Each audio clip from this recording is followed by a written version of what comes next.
I was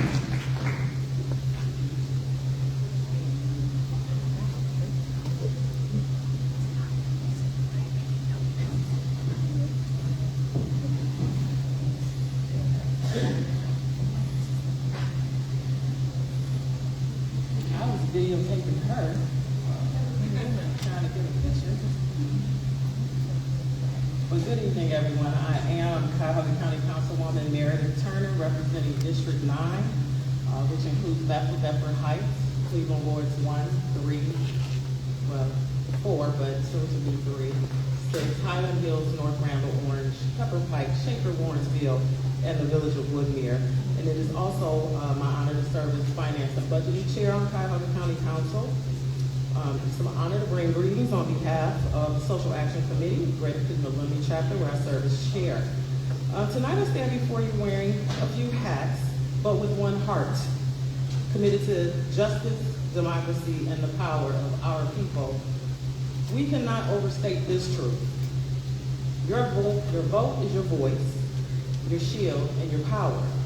Every time we step into the voting booth, we affirm that our lives, our families, and our futures matter. Some elections, right. Some elections are decided by just a handful of ballots. Imagine 5 or 10 people choosing the course of justice for thousands. That is why each vote carries weight, and each voter carries responsibility. And let us be clear, judges matter. Judges are not distant figures in black robes. They are decision makers who touch the most personal parts of our lives. They decide on eviction or shelter, custody or freedom, fairness or bias. They shape whether justice is lived or denied. A fair bench can protect the community, and an unjust bench can devastate one. That's why nights like this are essential. Forums like this pull back the curtain, giving us a chance to hear the values and the priorities of those who want to serve.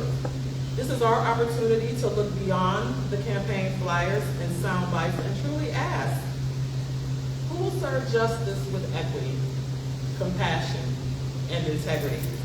But democracy does not begin and end on election day.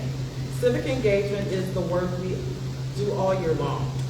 It is showing up in schools, board meetings, speaking out at city and county council meetings, mentoring our youth, serving on committees, and yes, asking the hard questions tonight. When we engage, we build a culture of accountability. We remind every leader, judges included, that power belongs to who? The people. Civic engagement ensures that justice is not just a word carved in stone on a courthouse wall, but a reality felt in every neighborhood across Cleveland. So in closing, I encourage each of you to listen deeply, to take notes, lean in, and ask questions that matter most to you and your family.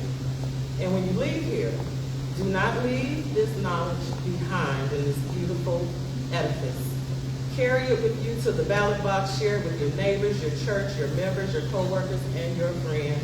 Together we can shape a future where justice is not selective, but collective, where every resident in this city feels heard, seen, and treated fairly. Thank you for being here. Thank you for caring enough to show up. And thank you for standing with us in this ongoing fight for justice and democracy. Thank you.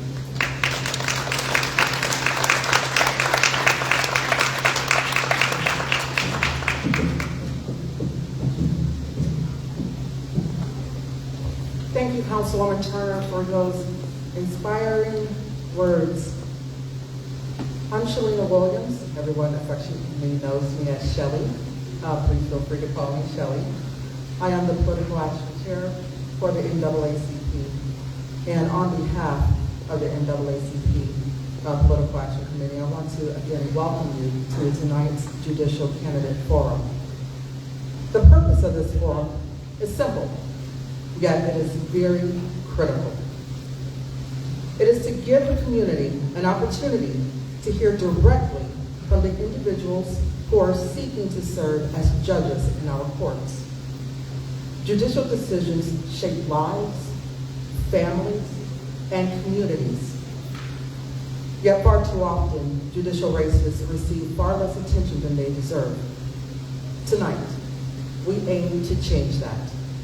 We are here to shine a light on our candidates, their philosophies, and their readiness to serve with fairness, integrity, and justice.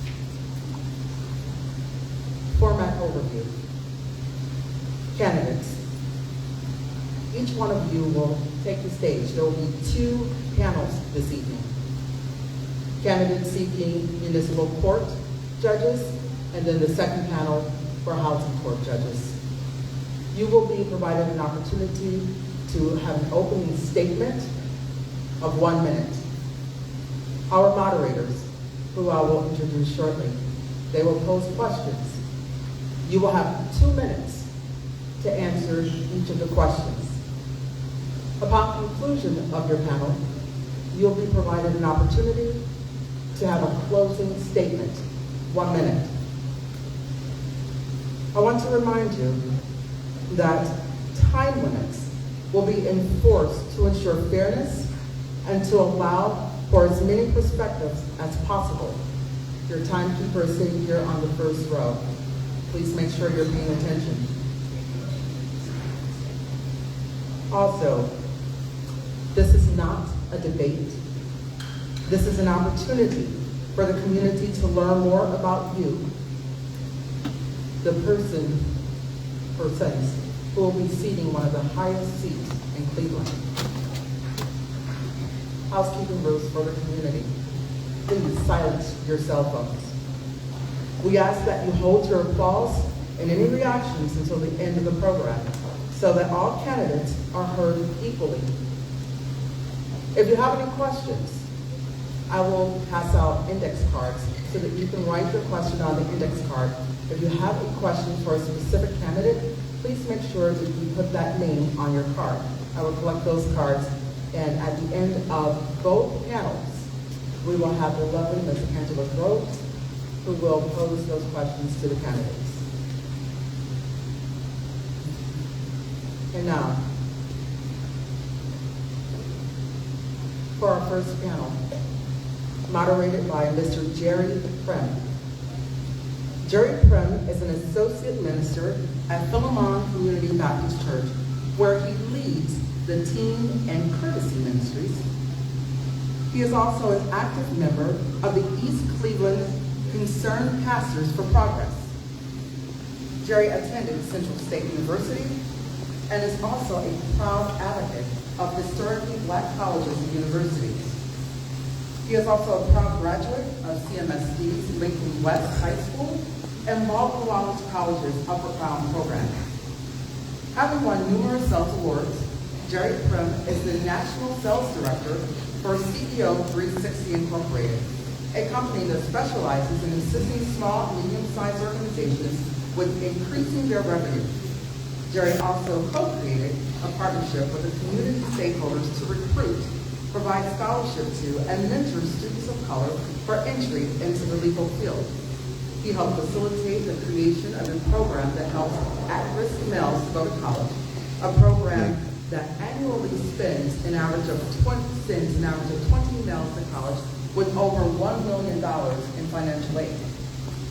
Jerry currently serves on the board of the Anti-Defamation League.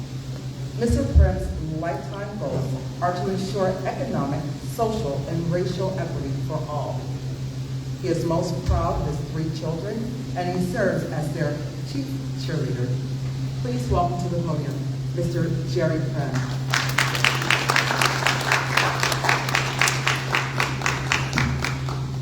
And municipal court candidates, please take the stage.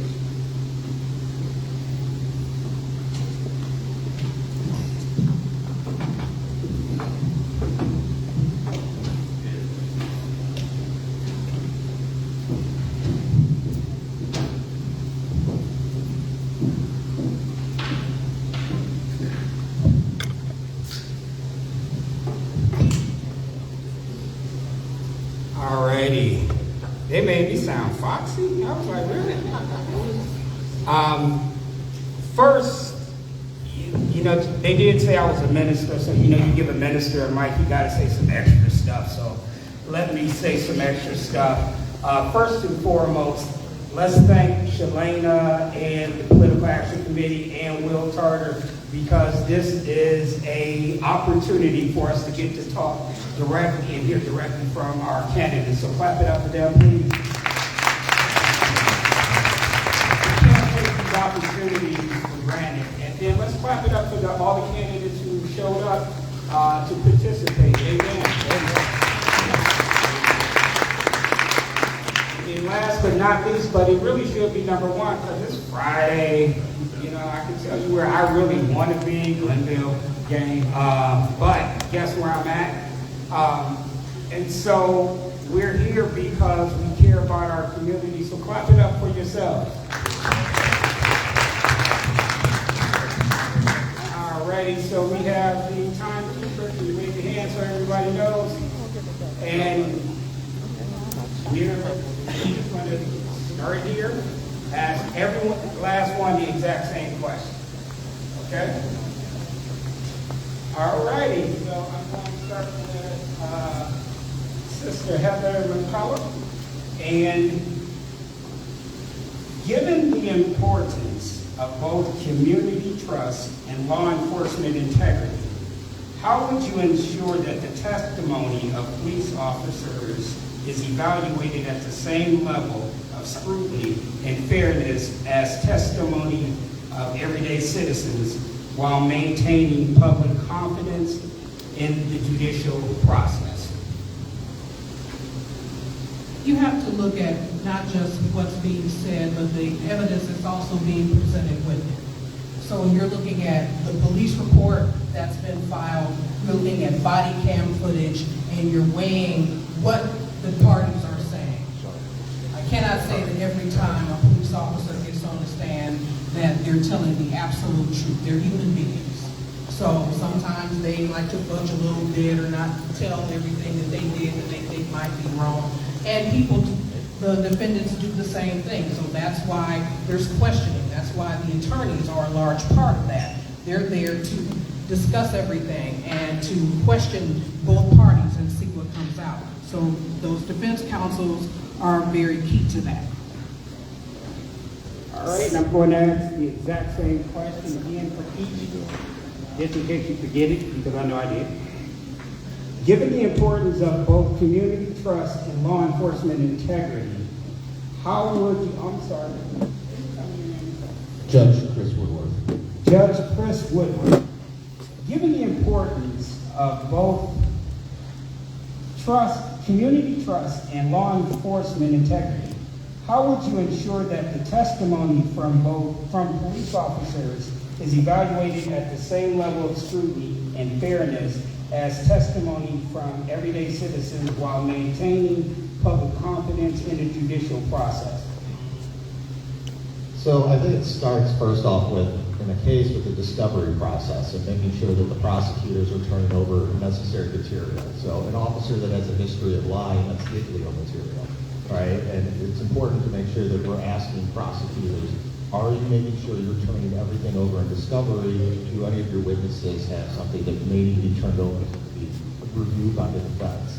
And then it's important to give them special instructions in a jury trial that because someone's wearing a uniform, you don't believe them more just because they're wearing a uniform, right? You need to give that instruction to the jury so that they understand that every person comes in there equal on their testimony. And then you take that testimony and weigh it, like Heather said, with the other evidence that's presented, videos, photos. So giving the proper instructions and making sure that the pre-trial process is very fair. Okay, thank you, Judge. And Brother Brett? All right, given the importance of both community trust and law enforcement integrity, how would you ensure that the testimony from police officers is evaluated at the same level of scrutiny and fairness as the testimony from everyday citizens while maintaining public confidence in the judicial process? Good morning. Good evening, rather. Like Chris indicated, I think part of it has to do with the instructions you give the jury. A police officer is just a witness. His word is not, his testimony is not entitled to any more weight than any other witness that will appear before the court. Also, the pretrial process. That's also important, to make sure that everything that needs to be turned over is turned over. That'll give the defense counsel an opportunity to cross-examine the police and really test his testimony. At the end of the day, it's just, thank you very much. I'm finished, but thank you. Thank you. Hey, sis, what's your name? Nikki McGowan. Nikki McGowan? Yes. All right, Sister Nikki McGowan. Given the importance of both community trust and law enforcement integrity, how would you ensure that the testimony from police officers is evaluated at the same level of scrutiny and fairness as the testimony from everyday citizens while maintaining public confidence in the judicial process? Thank you. As a public defender practicing every day in Cleveland Municipal Court, I evaluate police officers' testimony in every single one of my cases. I make sure that their body camera is on the whole time when they're interacting with any individual that they may be arresting. I make sure in their police reports or cross-examining them that they've canvassed the neighborhood, that they've made sure that they've talked to every witness, that they made sure that they've gathered every evidence. And in every single case I do that, and that's why I ensure that police officers are making sure that they're rising to the level that they should every day while out in the community. Thank you. Thank you. All right, Sister Insom Loving, question for you. Given the importance of both community trust and law enforcement integrity, how would you ensure that the testimony from police officers is evaluated at the same level of scrutiny and fairness as the testimony from everyday citizens while maintaining public confidence in the judicial process? In order to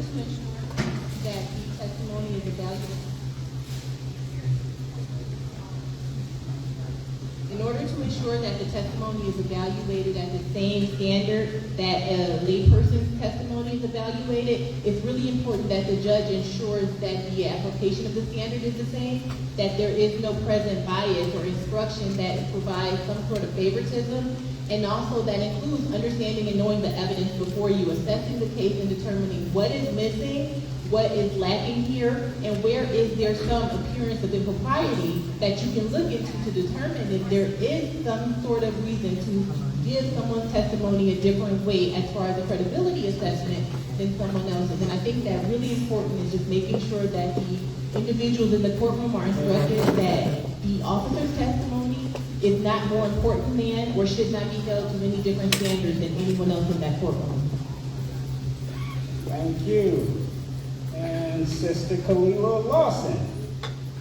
Given the importance of both community trust and law enforcement integrity, how would you ensure that the testimony from police officers is evaluated at the same level of scrutiny and fairness as the testimony from everyday citizens while maintaining public confidence in the judicial process?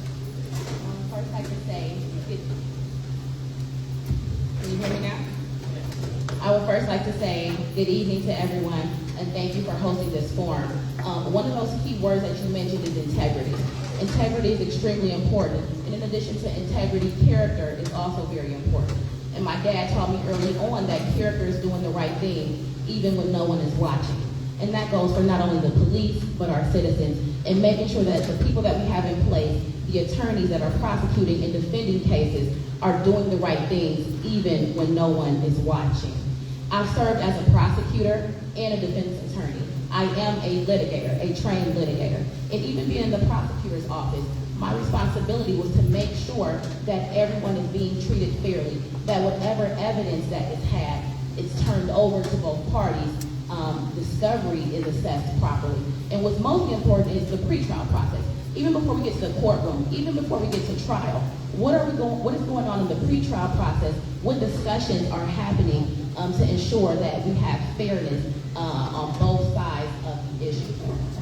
All righty, thank you. And Brother T.J. Dow, given the importance of both community trust and law enforcement integrity, how would you ensure that the testimony from police officers is evaluated with the same level of scrutiny and fairness as testimony from everyday citizens while maintaining public confidence in the judicial process? Yes, one of the things, I like to ditto everything everybody said for the most part, but one of the things that I think we need to have is checks and balances. Whenever you have police officers, when I was a council person, we did not have the body cameras on. And we need to put those things in place. There's things that we have to do before we even get to the courtroom to make sure we keep police officers honest, first and foremost. And just the checks and balances in place. And I think that's going to be important. When you get to that point, the courtroom itself, instruction and all of those things are important.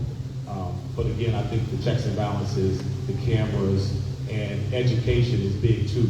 When you're at these different conferences, you have to continue to educate the trier of facts, the judges, the magistrates, because folks come in with biases, and you have to continue to educate them along the way. So.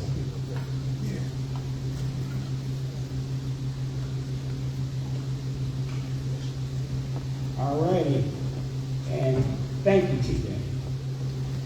And we're going to start this next question with you.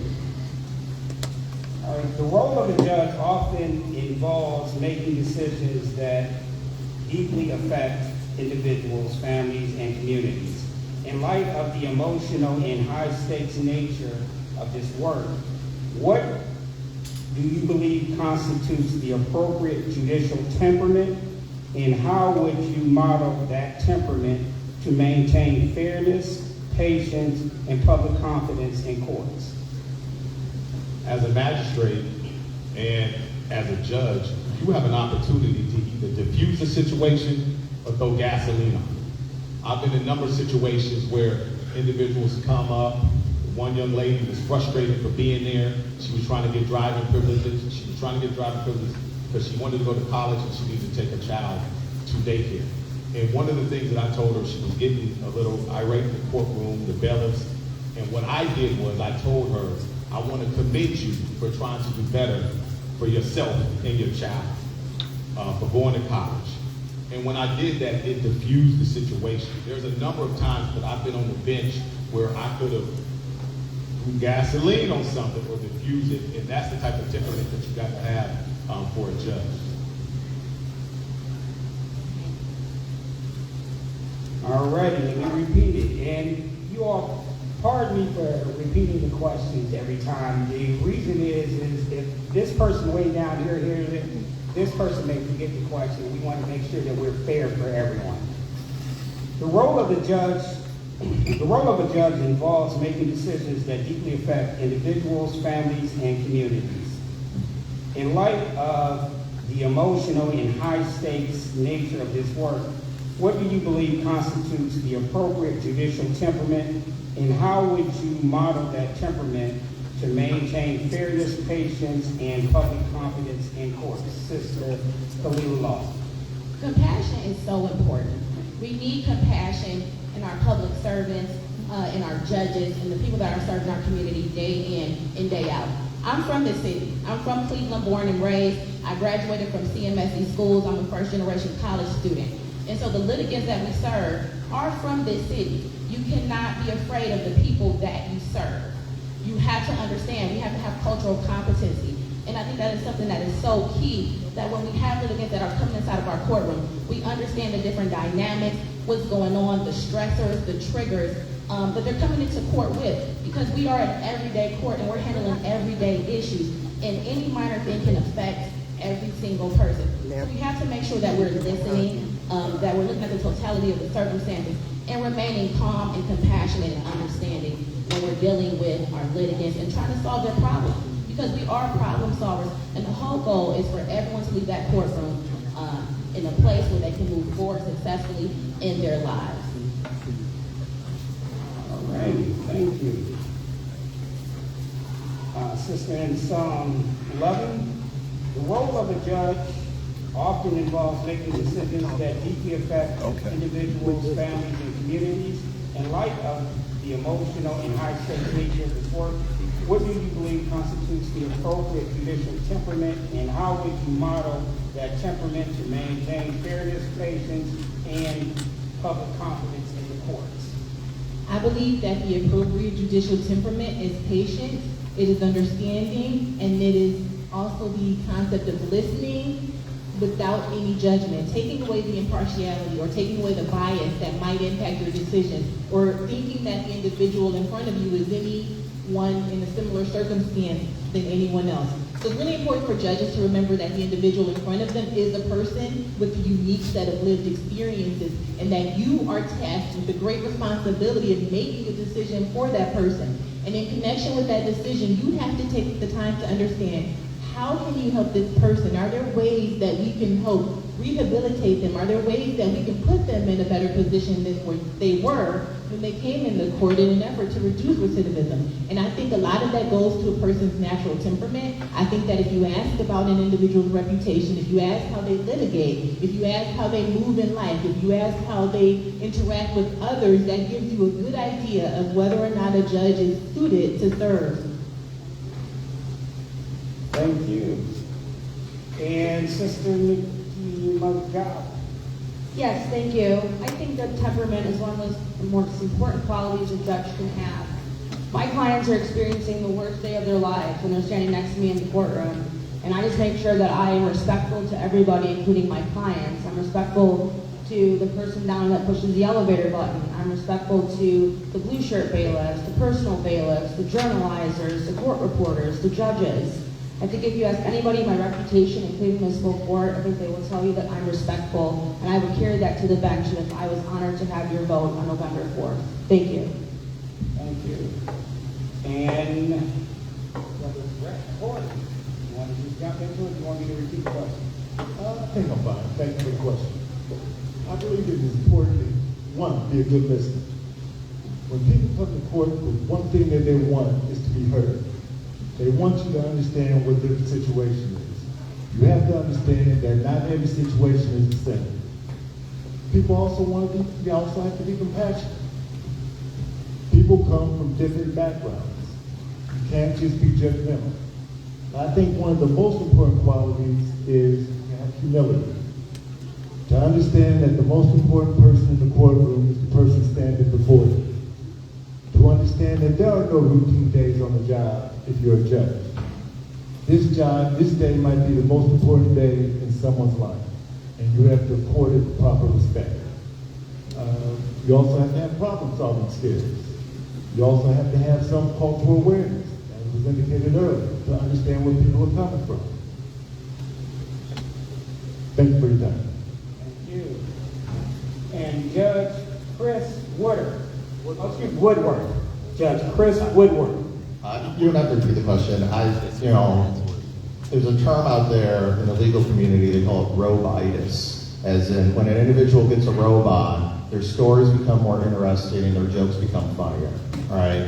And that is part of this job, is remembering that ego. And that just because all of your colleagues that used to call you Chris and now they call you Judge in the hallway, you're still Chris, all right? I have to still remember when I was in law school and I got a speeding ticket and I had to ask for a payment plan because I was in law school, I was living off student loans, and yes, I committed an infraction. I pled guilty to my speeding ticket, but then I needed time to pay. I still remember that, and I remember that when I'm on the bench, is that the people in front of me, they have a situation that may be different from my current situation, but I should remember the situations that I used to be in. So when I'm dealing with individuals, I'm giving them the respect, I'm giving them the time, I'm giving them the voice, and I'm not letting my ego get in the way. And if I feel that, then the most important thing I can do is ask for a recess. Everyone will think who knows, but I'm going to go off the bench and I'm going to take a deep breath.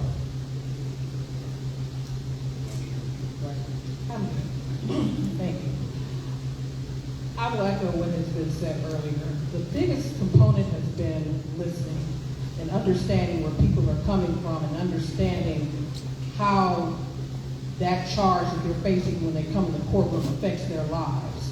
So it has been my goal, whether I was a defense attorney or as a prosecutor, to find out how is this charge going to affect you? What can it be reduce to or change to so that you're not losing a job, you're not losing your license, and therefore losing your CDL, and you're unable to feed your family. So I've tried to craft my pleas to keep people from these situations, from destroying their lives. And that's what I would continue to do. I would want someone to care about who's in front of them and how this affects their life, and I will continue to do that. Thank you. All right, thank you, candidates. Now, we're going to switch it up a little bit, and I'm going to start with Brother Brett Howard. What strategies will you employ to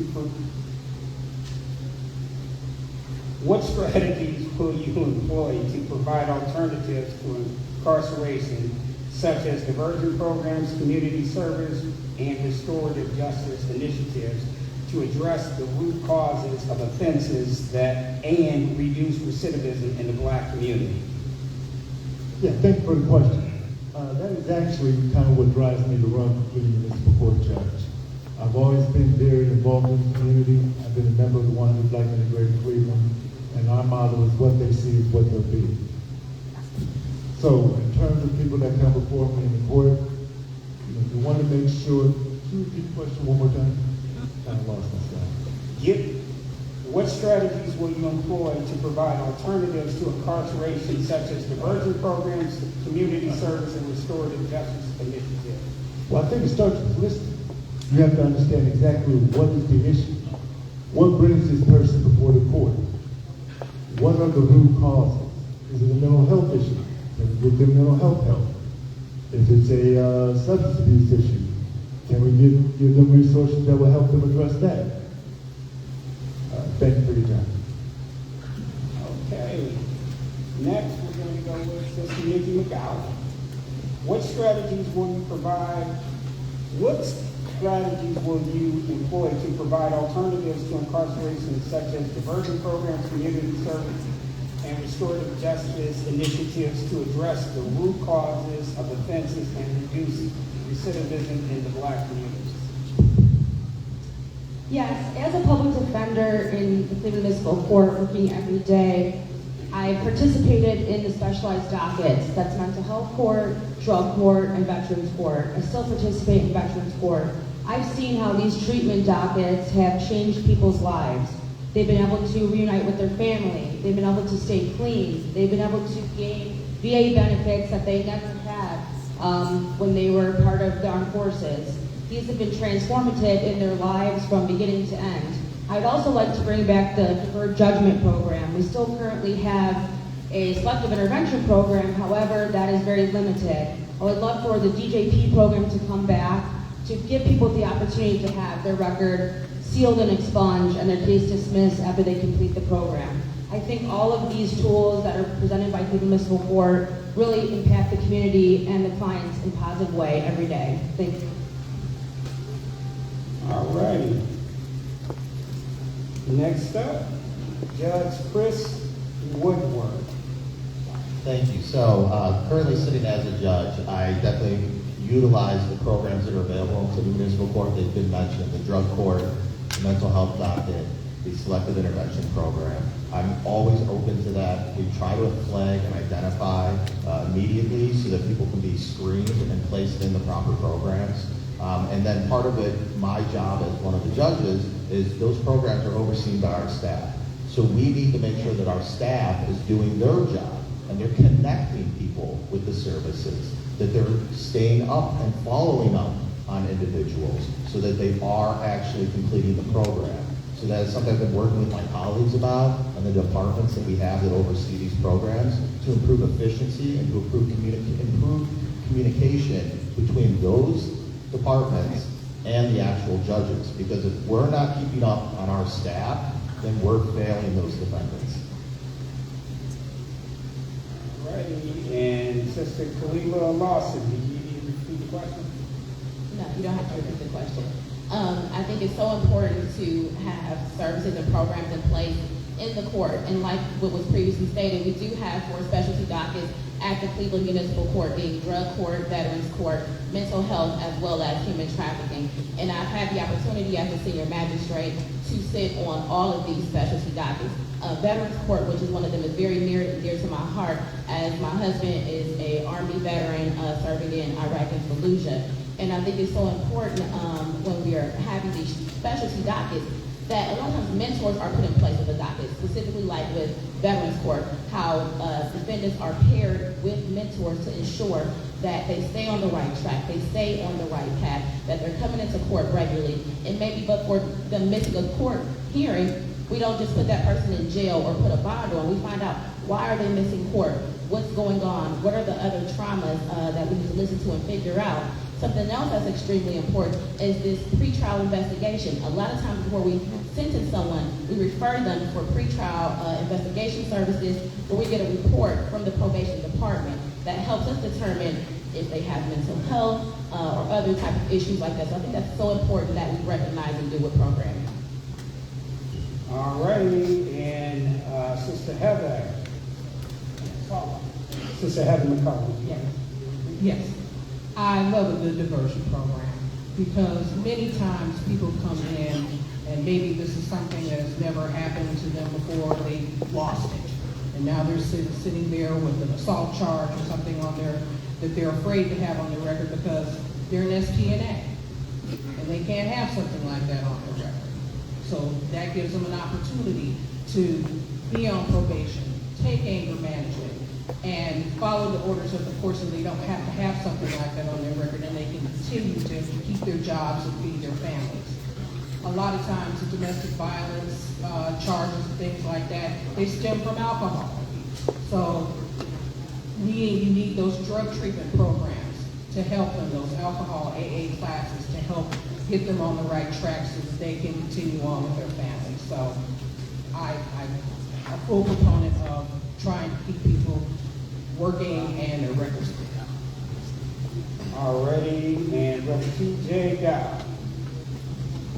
One of the things as a magistrate and as a judge, you have multiple opportunities to affect people's lives on a weekly basis.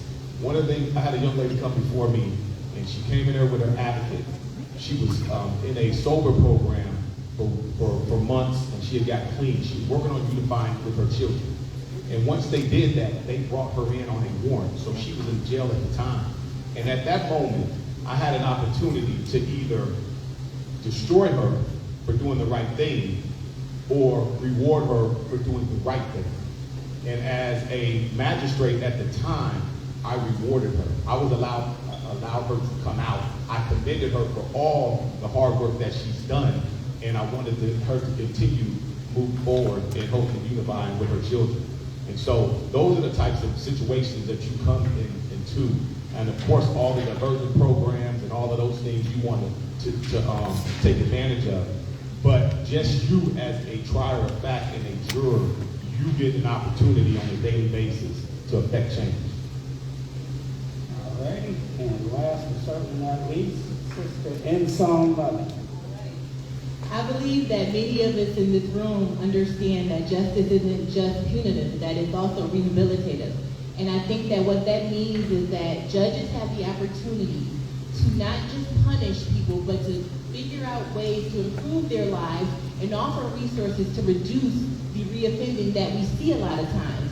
And for me, it's really important when I say that my platform is built on fairness, integrity, experience, and compassion, that everyone understands that compassion is a problem-solving justice.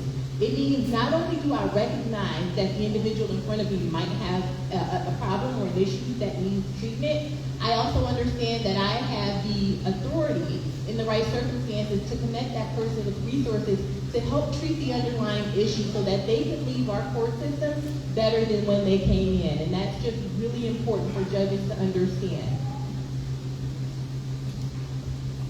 All righty, so, well, for this portion of our candidates forum, that was our last question, that was our last answer.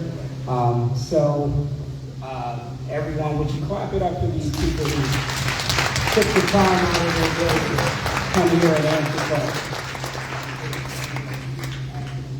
I'm gonna sit over there. All right, I'm so gonna sit right next up behind we you. have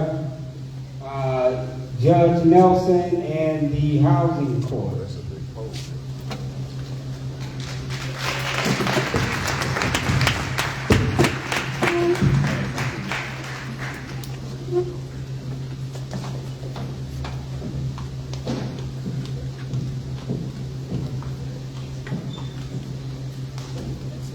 Thank you, Jerry, and candidates for municipal court. Next, we do have Judge Nelson, who will be moderating our housing court panel. Judge Michael Nelson served as a judge on the Cleveland Municipal Court. He was elected November 7, 2017. He retired due to Ohio's mandatory age restriction for judges on January 4, 2024. He is now again practicing law on a part-time basis, sharing an office with his idol, the legendary civil rights attorney, James L. Hardiman. Michael attended high school in both the United States and Canada before graduating from the renowned Glenville High School. Michael received his Bachelor's of Arts degree in Education in 1972 from Central State University. In 1986, Michael continued his education, enrolling in the Case Western Reserve University School of Law. Upon graduation in 1989, and after working on Michael R. White's mayoral election team, he entered the private practice of law in 1990. Judge Nelson has been fortunate to serve on a broad range of clients, including the state of Ohio, the Cuyahoga County Metropolitan Housing Authority, the city of Cleveland, the Cuyahoga County Port Authority, the Cleveland NAACP, and other private and public entities and individuals.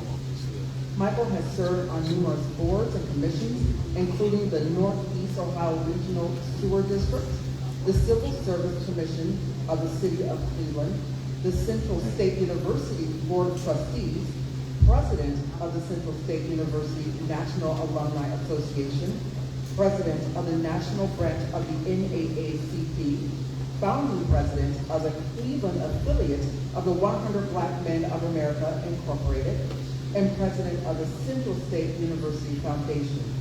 He most recently was appointed to the Cleveland Police Commission by Mayor Justin Bibb. Judge Nelson has received numerous accolades, including the Citizen of the Year from both the Cleveland's Omega Phi Psi Fraternity Alumni Chapters, the Thurgood Marshall Fund Alumnus of the Year, the Central State University Alumnus of the Year, the Central State University Achievement Hall of Fame, the Martin Luther King Jr. Award of the Cleveland Branch NAACP, and the Trailblazer Award from Cleveland's prestigious Norman S. Minor Black Lawyers Association. The judge is also a qualified mediator. Michael is married to the former Don Kelso, has 4 children, Michael Jr., Nicole, Ebony, and Raymond, 5 grandchildren, and 2 great-grandchildren. He is a member of the Great Community Seventh-day Adventist Church and Kappa Alpha Phi fraternity. Please do welcome Judge Michael Nelson.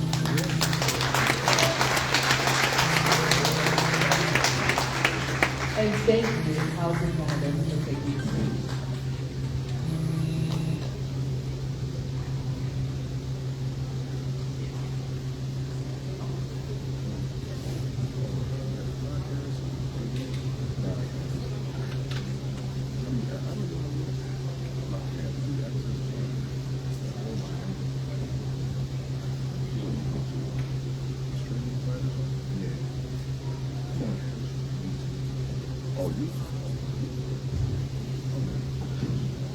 Well, what she didn't tell you is that when you were the oldest judge in the state, you retired, you had to use the ramp. Instead of the stairs. First of all, I'd like to congratulate the Cleveland alumni, Dr. Davis Roy, and the Cleveland branch NAACP, and really thank all of you guys for coming out to this forum tonight. You know that I must really love the NAACP. And Delta Theta, because tonight is the night that Glenville plays Avon in Avon. But I'm here. Where's you guys? You mad at us? All right. Yeah. You know, the role of a housing court is probably one of the toughest municipal courts in our judicial system.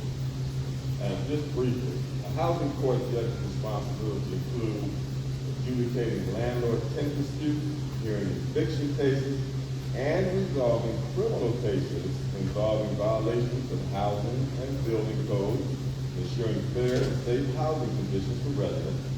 They must interpret and apply housing laws, make impartial decisions, order repairs or penalties, and foster community dialogue to promote housing, justice, and safety. There's a lot in there.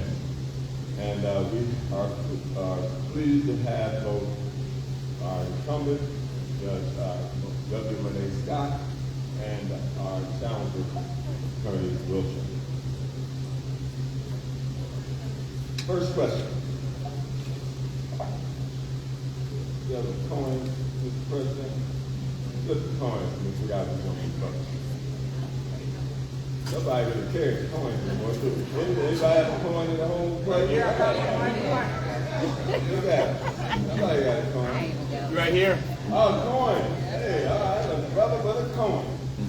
That's a sister with a coin. All right. Call. All right. It is.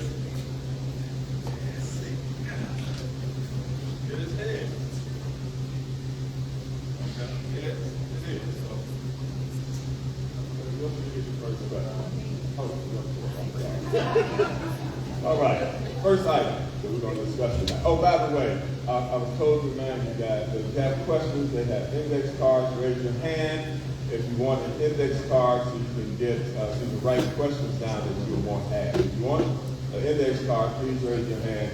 And if you're in church, it'll be the ushers, but the assistants will get you a card. Counselor, how will you ensure that housing code enforcement is applied fairly without disproportionately penalizing, and they added in here, black, brown, and low-income tenants or landlords in Cleveland, while at the same time holding absentee landlords responsible? Did you repeat that? That's a long question. All right. First off,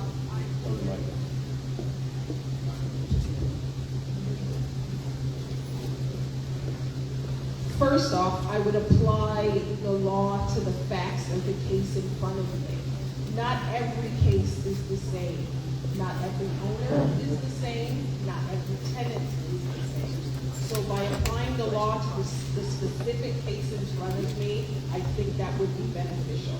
Also, to think in terms of not just punishment, but helping guide people through the process. Not everyone needs to go to jail. There are services that the city of Cleveland has that our owners and tenants can tap into, and allowing people the time to tap into those resources can avoid our owners and tenants from falling into traps. The city right now is concentrating very heavily on out-of-town owners, absentee owners, but I think we need to also concentrate on our own owners. If we don't take care of them, the properties wind up going on the market, and guess who's buying? The out-of-town owners. All So right. we need to concentrate on that. To our panelists, there's a timekeeper, and when it's time to stop, I must abruptly stop. I'm not trying to be disrespectful, but I don't want to get jumped on by the people who put you together. To Judge Scott, let me repeat that question. Okay, turn your microphone on. It's a long question, so please. How will you ensure that housing code enforcement is applied fairly without disproportionately penalizing black, brown, and low-income homeowners, tenants, or landlords in Cleveland, while at the same time holding absentee landlords responsible? So I'm going to disqualify one of those is that if we're talking about the criminal code violations and the criminal cases, tenants don't qualify for that because you have to be an actual property owner. The other thing is that, to be clear, I don't go and create the cases and pull them before me. That's the job of the code enforcement prosecutor. So I have to take what is before me. 90% of my cases are LLCs. 10% are individuals. And of that 10%, 7% is about individual landlords with multiple properties. 1% is individual who resides in the property, and 2% are individuals that don't reside in the property and the property is typically vacant. How do I hold them accountable? Well, I feel like consistency and communication of expectations is necessary. So when they work through pre-trials with the code enforcement prosecutors and when they do their change of plea, we do what we call an intake, where I have my housing specialist go and prepare. Thank you. Make sure you watch the moderators, and they have 1 minute to respond. Make sure you watch the moderators. Oh, so these are long questions for 1 minute. You're right. But, I mean, I can't really answer in 1 minute. since I didn't write them, I don't want to get the hook. We can't get 2 minutes, 3 minutes? Okay. And we may have a problem, but I don't want to get the hook. You all watch the Apollo. All right. There are long questions. Maybe I'll reduce the questions. Okay. Thank you. Will's going to give you 2 minutes, so we'll give you another minute on this question, and we'll come back. Okay. So I was getting to the part of how I dispense my sentencing. Everybody's given 30 days. They do an intake. My specialists go and do a PSI. They bring them back, and we have a sentencing order. I hear from the housing court specialist. I hear from the defendant and their attorneys, and I also get to hear from the code enforcement prosecutors and anybody from the community. And so I issue my sentencing order, and it is basically the same thing for everybody. I don't believe in charging high fines because I feel like the money should go back into the property, and therefore it's not impacting the tenants that live there. 2, if it's an individual, the only ones that we can actually sentence, and I'm gonna tell you this, I had over, for the 5.5 years that I've been on the bench, 10,000 cases. And those 10,000 cases, I have sentenced 10 people to jail time. 10. And it's a reason for that. It's a saying with my staff that you have to work your way to get jail with me, because I don't believe that you should punish people with jail. But when people are standing before the court and not doing anything to bring this property back, my goal is to prevent recidivism. And if you don't do the property, thank you. All right. So we'll give you opportunity 1 minute. Watch the time, people. In terms of landlord-tenant issues where it's an eviction, the court does have services that can be provided to tenants. Not every tenant has to be evicted. The court currently has a mediation program. I would like to expand that to a larger ADR program, because right now we have one mediator for so many cases. That's not true. Now, hold it. I want to make sure that our coordinator today said this is not a debate. So let the person answer without interrupting, and if we need a rebuttal, we'll do the rebuttal later on. Okay? Continue. We're going to add another 15 seconds. Thank you.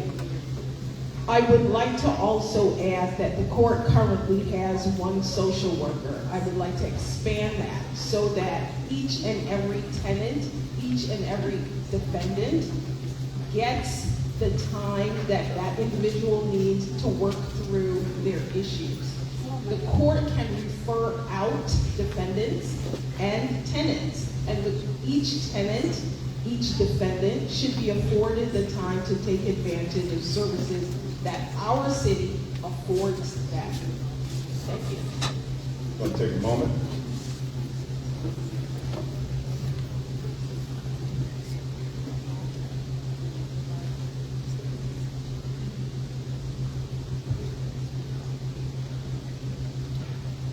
Okay. Second question. And you get 2 minutes. Make sure you watch the time.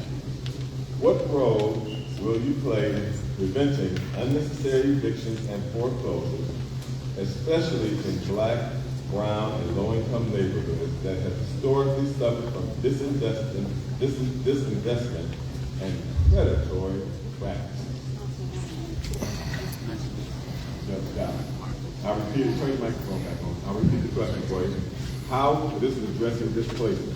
What role will you play in preventing unnecessary eviction and foreclosure, especially in black, brown, and low-income neighborhoods that have historically suffered from disinvestment and predatory practices. So I'd like to refresh everyone. In 2020, we had the pandemic, and I had to do a complete turnaround with this court. And I'm going to tell you, some of the things that rolled out to communities was optional. One of those was rental assistance. Ohio has 529 courts, and it was only really a hint. They only had 2 housing courts, Cleveland and Toledo, and an environmental court in Columbus. I took it upon myself to make sure that when the moratorium happened, which was on the top of 2020, the moratorium happened, but there was no rental assistance. So we had attorneys calling, asking, not attorneys, I'm sorry, landlords calling, saying they don't want to evict some of their good people, but we have to also remember 30 days we went without employment. They shut the whole state down. And so that's 30 days of not getting paychecks or anything like that.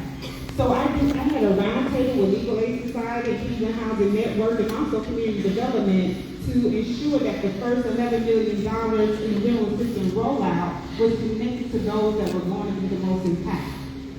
Before the pandemic, there was on average about 8,000 evictions. If you remember in 2019, there were women and children overwhelming the homeless shelters. And so legal aid, well, the City of Cleveland City Council passed the right to counsel, but the right to counsel would do nothing for somebody who cannot pay their rent. And so we work together to establish a process prioritizing those that are facing eviction to connect them with rental assistance. And so that has driven down the amount of actual physical move-out evictions. We have just started pressing about 1,000 physical move-outs, but we have not went to the numbers we used to go be at, and that's because of our mediation. We have 1 dedicated mediator, but all of my housing court specialists are mediators. That is 12 individuals that are certified through the Ohio Supreme Court. Thank you. The question is, this is regarding displacement. What role will you play in preventing unnecessary evictions and foreclosure, especially in black, brown, and low-income neighborhoods that historically suffer from disinvestment and predatory practices? As the judge indicated, the court currently participates in the Right to Counsel program. And one of the things that I would like to see happen is for people to be given, tenants to be given the opportunity to indicate to the court that they have a minor child in the household and that their income is at a certain level. That automatically allows them to participate in the Right to Counsel program. The Right to Counsel program allows that individual to get the assistance of an attorney through legal aid. Other than the Right to Counsel, there are programs that I indicated before that the court has access to. Right now, Benjamin Rose still has COVID money. That if a tenant comes in and the tenant can't pay, the court can refer that person to Benjamin Rose. They can get the funds they need to have their rent paid. But if they don't have the opportunity when they come before the court to get serviced by these programs, we're dropping the ball. So we need to have our magistrates aware of the services, our social workers aware of the services that's available that they can refer tenants to. There are programs available. People just need to know that the money is there and the services are there.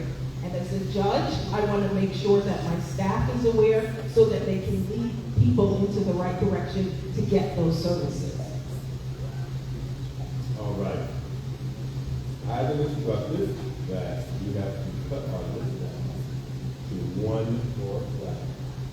So I'm going to arbitrarily pick the question from the following 5 questions. Not like I'm going to combine it, but that's not what we're going to combine 2 questions, okay? We're going to combine the accountability for slumlords and support for home ownership. Accountability for slum landlords. How will you hold negligent or absentee landlords accountable while also protecting tenants from retaliation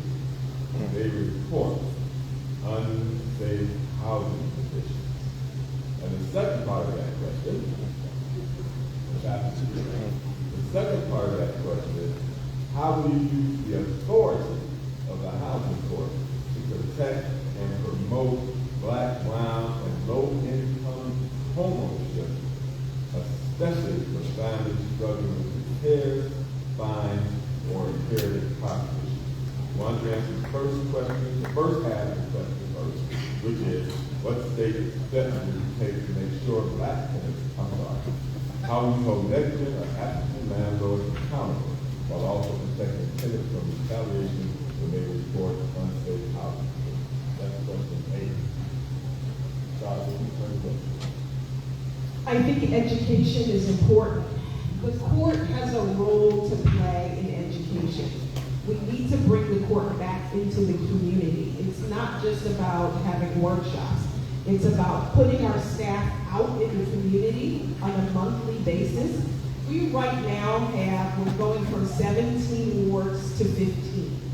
One of my ideas is to have at least one of our housing court specialists in the community in each council ward every month, so that people can come in and ask questions. If you're in a situation where your landlord is not making repairs, you have the right to go down to the courthouse and go ahead and deposit your rent. The one caveat is that you have to be current in your rent to do that. People need to know that. That is one step. Slum landlords need to know that the court will deal with them accordingly. But we don't know that unless a tenant comes in and make us aware, or there's a citation that's filed with the court. So if our owners, our tenants are educated and understand what their rights are, our role is to get them there. So bringing the court back into the community, I think, would be helpful. The question is, how do you hold negligent or absentee landlords accountable while also protecting tenants from retaliation when they report unsafe housing conditions? So, absentee landlord, the rates have been going down tremendously. We have not been placing absentee landlords on our capious docket, which is a punitive docket that if they don't show up for arraignment, that they get placed on them. And here's why. We do the clean hand doctrine because we found that absentee landlords wouldn't answer into their criminal cases, but were filing evictions against tenants. And so now I have my bailiffs cross-checking to make sure that they don't have any capias and they're not on our corporate docket or our individual criminal docket. Once we have that, we bring them in. And so what we do is we go out into the community. Education is very important to me. Connection and connectivity is very important to me. Not having just resource clinics in the community just to have them. I bring working vendors there with their grants, their ideas, their solutions, and their opportunities to get individuals connected. I am everywhere, from big resource clinics to intimate block club meetings and all of those things. We are plugged in and we track data. But we also partner with those CDCs when we send out cases telling them, hey, we have cases in your ward. And you can come in and be heard, the community can come in and be heard, and they can also track what's going on. But education, again, is important to me because now it is taking a lot of time to tell people what housing court does. We are not the makers of everything, but we get blamed for everything, right? And so we're a court, just like the general division, just like these judges and candidates that you saw sitting up here. We are to adjudicate law. That's what we are supposed to do. But we can go a little further and educate people on how to best do the system and how to work housing court and navigate it. There has been a 300% increase in rental escrow. Thank you. Thank you. Now, this is the big question to that question. Please allow your imagination to tie it together. How will you use the authority, this is the last question. How will you use the authority of the housing court to protect and promote Black, brown, and low-income home ownership, especially for families struggling with repair, fines, or inherited property just got. So you said government With repairs, fines, and inherited property. So the unfortunate part is that we're under this new presidential administration. And that everyone knows, especially if you work in public sector, that money is drying up and it's drying up fast. So I've been working with council members because there's no such thing as a working poor. Those are City of Cleveland employees that still reside in the City of Cleveland that can't make those repairs. Yes, there's money for our seniors, there's money for those that are on disability, and there's money for those that qualify through income, low income. But there's also a big swath of people that won't qualify. I didn't qualify back in the early 2000s as a prosecutor and my ex as a firefighter. We had to get 26 windows replaced. That was over $12,000. We had no way to figure out how to do that. So connecting and being creative with, now there's opportunity where you can free loans for a loan with 0 interest, and they make a payment plan that's conducive to you as long as you pay it back. There's also a new program, LSI Cleveland, that's coming out that has grant money combined with low interest or 0 interest loan, but it's mainly grant money. And then there are programs, home repair, that is a little bit higher than the standard federal low-income guidelines that can connect people. But it's working with them and making them understand what to do when they get that violation notice. Don't ignore it. Just like I tell tenants, don't ignore those eviction or complaints or hearings or summons. Don't ignore it.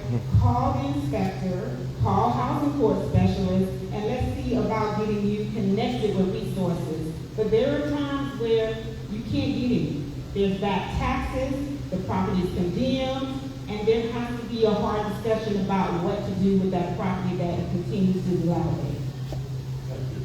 Very well. Thank you. I agree with the judge. There are programs out there that we can tap into, whether it's loans or just other offers that are available. The other thing people need to also understand is that, just like the judge said, when you receive a citation, reach out. Don't just ignore it. If we don't know what's going on, you don't know what's going on, we can't help you.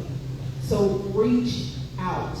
The other thing is, monies are available whether it's through the court or the City of Cleveland. Do your research. Talk to your councilman. Talk to ward leaders.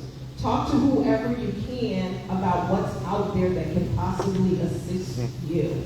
We talked about the Right to Counsel program. We talked about other resources that are available. Tap into those resources. Yes, judges here, we have candidates here. There's information available to you. Whether you're here just to find out about what the candidates are talking about or you have an issue, ask us. There's information available. All right. Let's give a big hand to these wonderful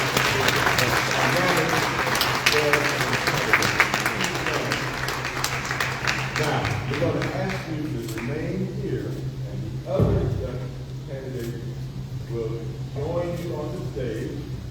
Take your chair, take your seat, be comfortable, and I'm going to transition this time to Angela Rose, who will entertain some of the questions you have in your hand as you ensure you instructions. Thank you for being so cooperative and patient with us.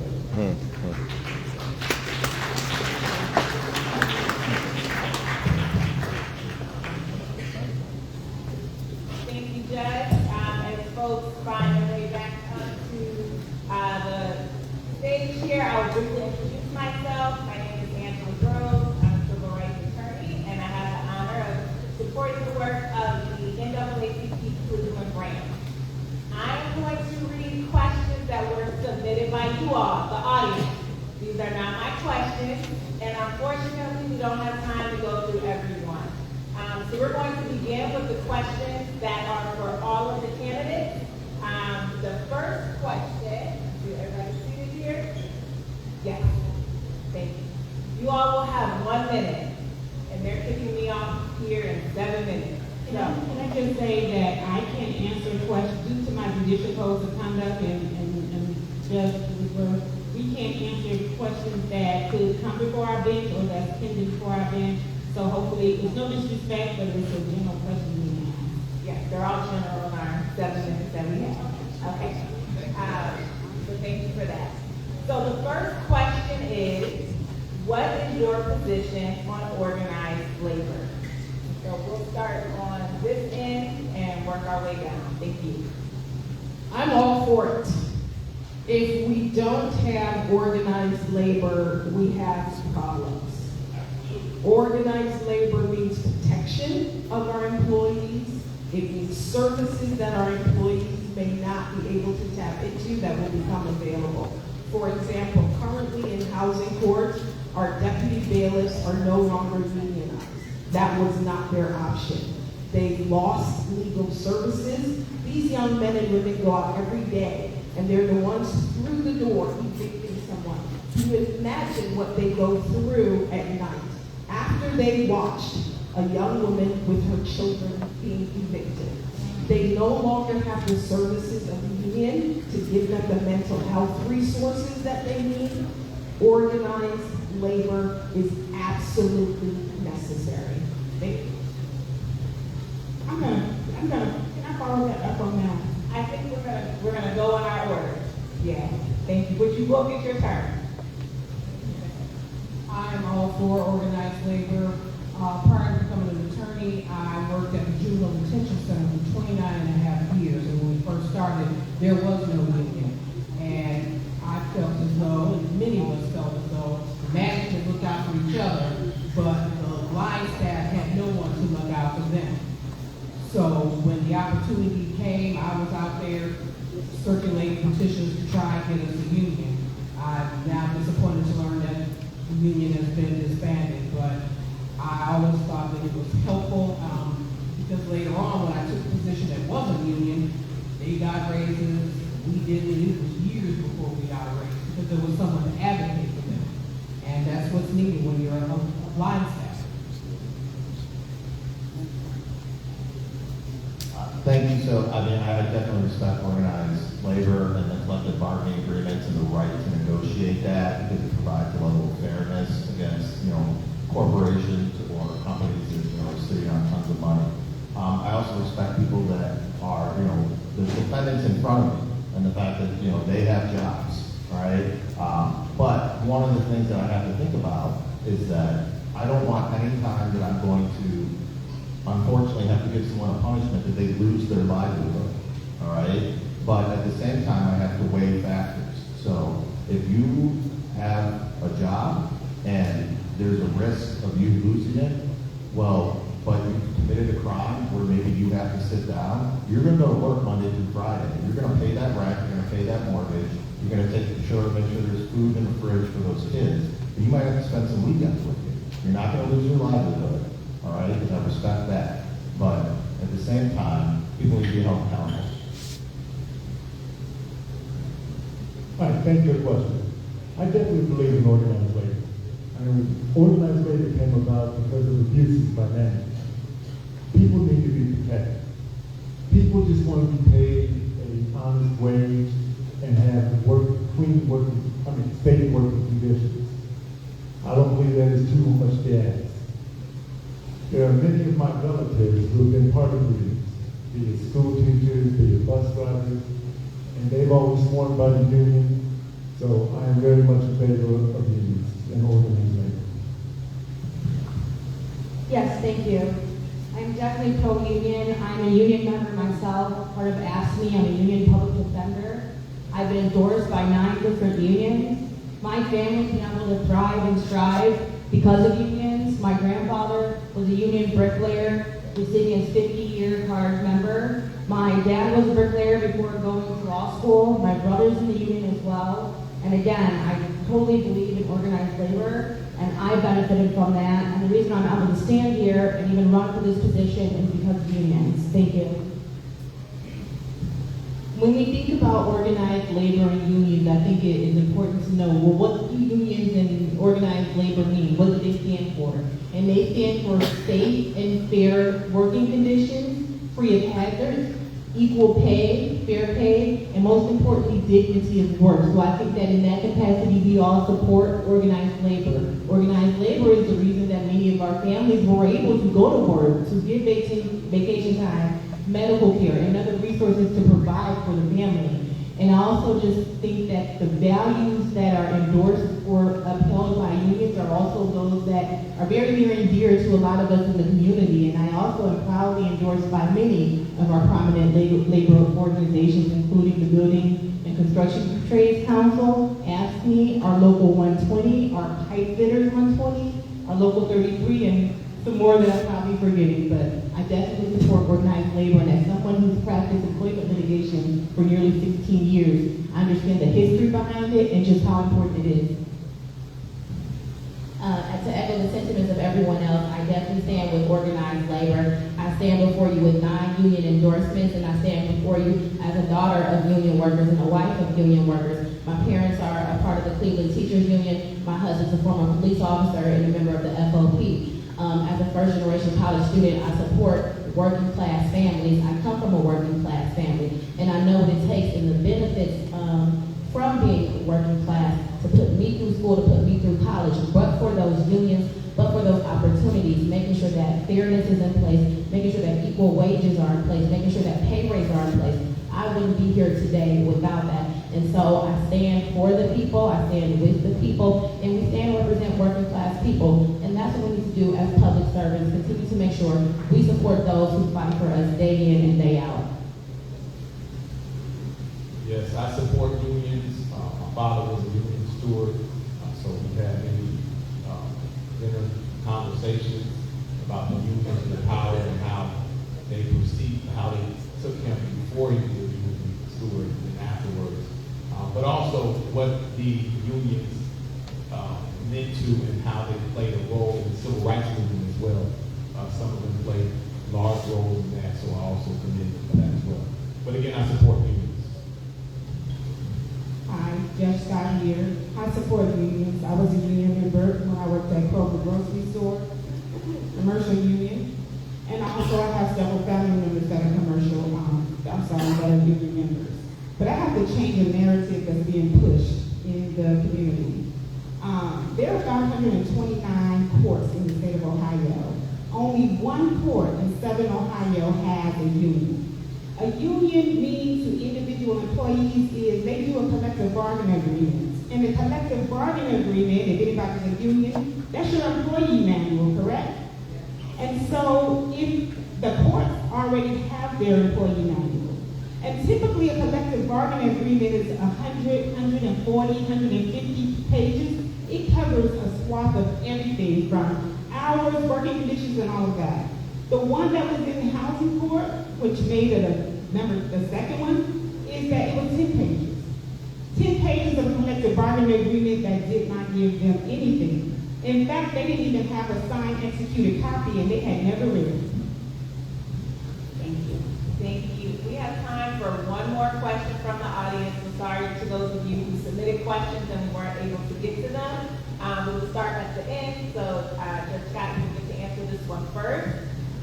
This question is related to character. This person asked, what qualities do you think are needed to be a judge, and then do you possess them? Judge Scott, you know first. So the qualities I believe you need. I'm so sorry to interrupt you. I've been told that there's only 30 seconds for this question, so if you can fit it in 30 seconds, I apologize for interrupting. Thank you.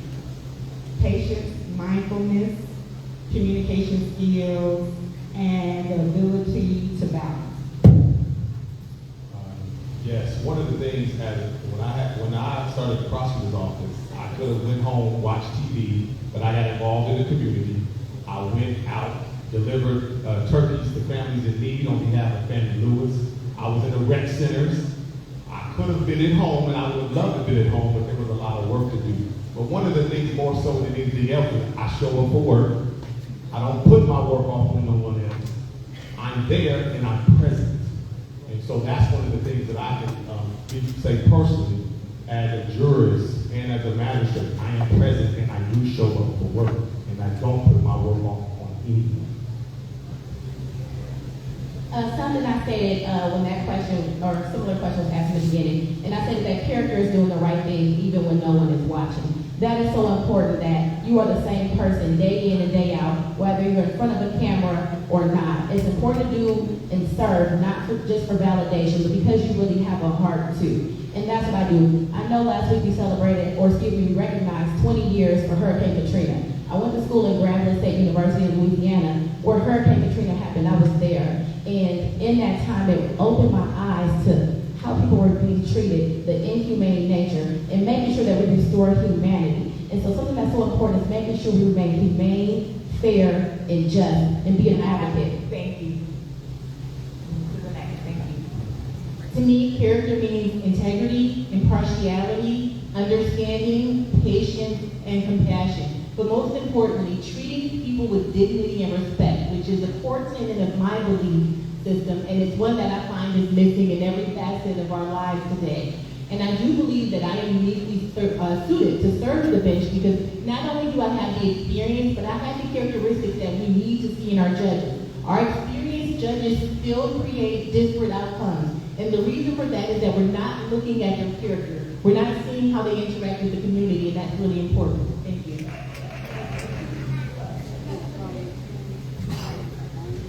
Yes, I think the temperament, I think respectfulness, I think experience, I think these are all great qualities. And I think if you ask anybody that practices in Cleveland Municipal Court, they would tell you that I exude those qualities each and every day interacting with everybody within the courts. Thank you. I'd be honored to have you vote on November 4th. Thank you. I believe humility is clear. I mean, it's the number one issue you have to have. I believe one has to be selfless. I've learned from my parents that you have to look at the community, the interests of the community, and not your own individual interests. I've been involved with the community doing mentoring children in the inner city schools for close to 25 years. I see some of the problems that are out in our community. That is what motivates me to run for judge, to try to address people, try to help them with their issues, connect them with resources, so they can move forward in life in a positive way. Thank you. I think patience. Patience I learned when I was a AmeriCorps member and I was a city year member, working with third graders every day and after school, in school and after school. So patience, but then also learning, always being a lifelong learner. Because you can sit on the bench, but the next day, the 8th District, the House Supreme Court, come out with a ruling, and you have to abide by that ruling. So you need to always be learning. You can't think that you know all of the law because the law is changing. So you have to be a lifelong learner. The big changes just this past year in driving, traffic laws, you have to get up to date on that. What has been most important, I believe, is a listening ear, listening to the people that are coming before you, listening to the people, what are their concerns, compassion, what do they need, what do victims need to be made whole or to feel safe in their communities. And I believe that I have done that in the 22 years that I have been an attorney serving as a prosecutor and defense counsel in the municipal courts of Cleveland, Ohio, and surrounding area. Thank you. I am a solo practitioner, and if I wasn't a good listener, I wouldn't be able to make money and continue in my business. So, patience, being a good listener, and being honest. If you're not honest with your clients, if you're not honest with litigants before you, you are not going to make a good jurist. Thank you. So with that concludes our questions. Please give another round of applause to all of the candidates. And I will now invite Michelle Wilson. Okay, I've been told you guys can't leave because there's pictures, so please stay for the calls to action coming from Michelle Wilcox and Brandon Moore. Thank you.